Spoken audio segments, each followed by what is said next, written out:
सभी स्टूडेंट्स, आज का हमारा टॉपिक रहेगा अनंत लंबाई की आवेशित चादर के कारण विद्युत क्षेत्र की तीव्रता। स्टूडेंट्स देखेंगे आप, हमारे पास एक आवेशित चादर है।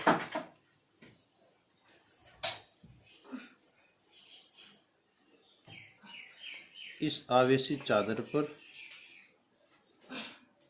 धनात्मक आवेश फैला है।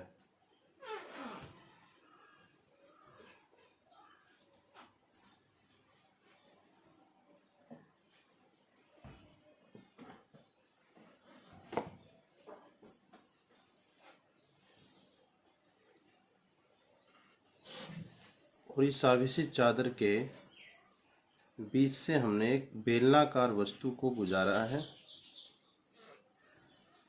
इस बेलनाकार वस्तु के एक सिरे पर बिंदु P हमने रखा है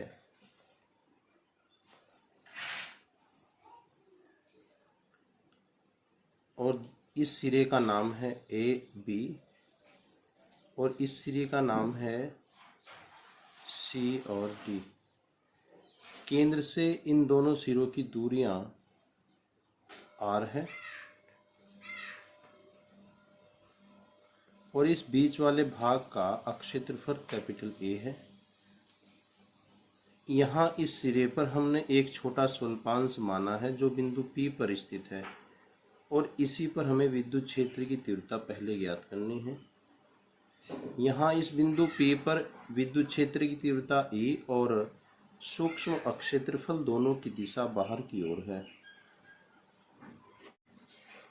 दोनों की दिशा बाहर की ओर है। स्टूडेंट्स देखेंगे आप सभी, हमें करना इसी प्रकार इस बिंदु इस पर भी इस सिरे पर CD सिरे पर भी एक बिंदु P है जिस पर विद्युत क्षेत्र की तीव्रता E और सूक्ष्म क्षेत्रफल दोनों की दिशा बाहर की ओर है।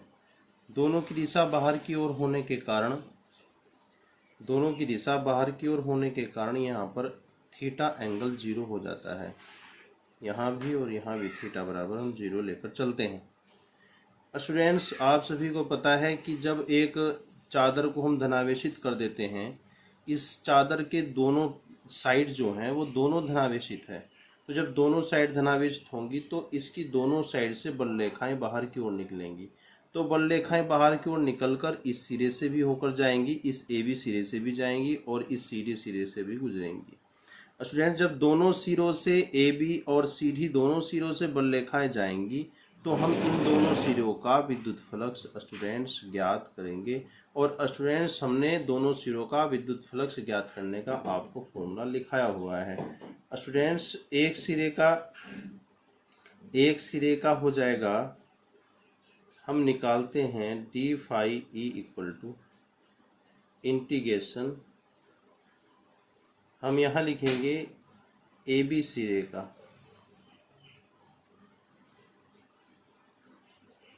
विद्युत फ्लक्स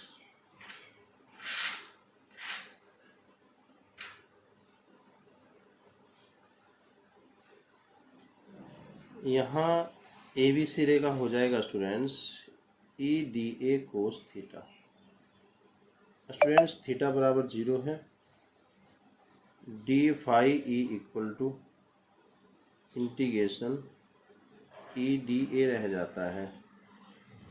और यहाँ से होता क्या है स्टूडेंट्स,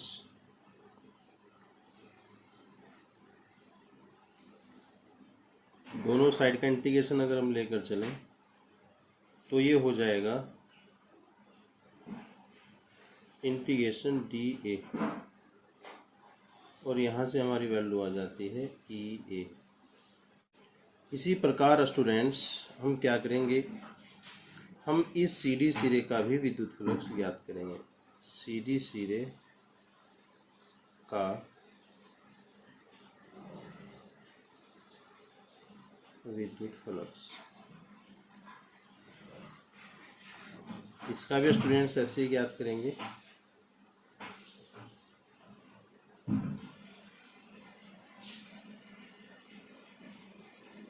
थीटा बराबर यहाँ भी 0 है।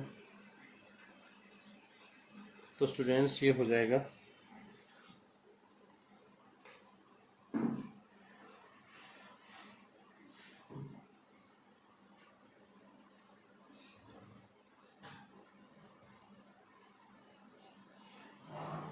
ये यहाँ से भी ई ए आ जाता है।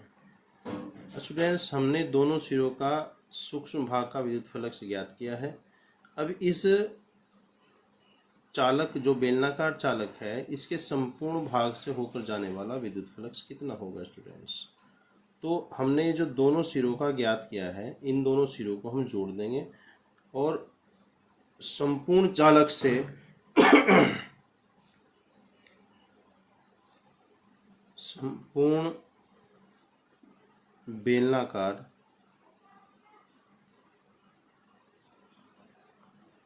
चालक से जाने वाला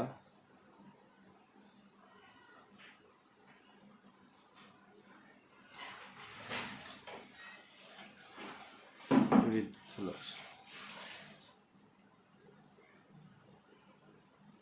ये हो जाएगा स्टूडेंट्स ई ए प्लस ई ए और बराबर हो जाएगा 2E। स्टूडेंट्स, हमें करना क्या है, ये हमारी इक्वेशन फर्स्ट आ जाती है यहाँ से।